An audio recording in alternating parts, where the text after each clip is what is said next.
ഞാനിപ്പോൾ ഉള്ളത് കാടാച്ചിറ ഡോക്ടർ മുക്കിലുള്ള സലാം തട്ടുകടയിലാണ് കേട്ടോ. ഇപ്രാവശ്യം നാട്ടിൽ വന്നിട്ട് എൻ്റെ പണി എല്ലാ ദിവസവും തട്ടുകടയിൽ പോയി ചായ കുടിക്കുക, ഇങ്ങനെ ഫുഡ് കഴിക്കുക, ഇതൊക്കെയാണ് കേട്ടോ. പക്ഷേ ഒരു രക്ഷയില്ല കേട്ടോ, നമ്മുടെ നാട്ടിലെ തട്ടുകടയിലൊക്കെ എന്ത് രുചിയാണ് ഫുഡിനൊക്കെ. ഇപ്പം ഇതാ ഇവിടെ തന്നെ നോക്കിയാൽ മതി, എനിക്കിവിടെ തരികാച്ചിയത് തന്നു, തരിക്കഞ്ഞി, പിന്നെ ഞാനിതാ ഇവിടെ എന്താ പറയുക ഇറച്ചി നിറച്ചത് കഴിച്ചു. എല്ലാം നല്ല രുചിയായിരുന്നു.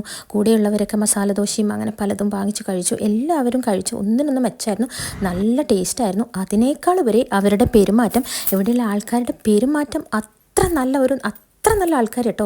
നമുക്കിങ്ങനെ ഫുഡ് തരുന്നു, കഴിക്ക് എന്ന് പറഞ്ഞ്, അതുമല്ല സ്നേഹത്തോടെയുള്ള പെരുമാറ്റമാണ് ഇവിടെയുള്ള എല്ലാവരും. അതാണ് എനിക്ക് ഏറ്റവും കൂടുതൽ ഇഷ്ടപ്പെട്ടത്. കാരണം അവിടെ നിന്ന് പോരാൻ തോന്നിയില്ല. കാരണം വീണ്ടും അവർ ഓരോന്ന് തന്നുകൊണ്ടിരിക്കും കേട്ടോ. ഇതാ കേക്ക് എന്നൊക്കെ പറഞ്ഞ് തന്നു, അതൊക്കെ പക്ഷേ എല്ലാം നല്ല രുചിയായിരുന്നു. കാരണം സ്നേഹത്തോടെ തരുന്ന ആൾക്കാർ കേട്ടോ, നല്ല സ്നേഹമുള്ള ആൾക്കാരാണ്.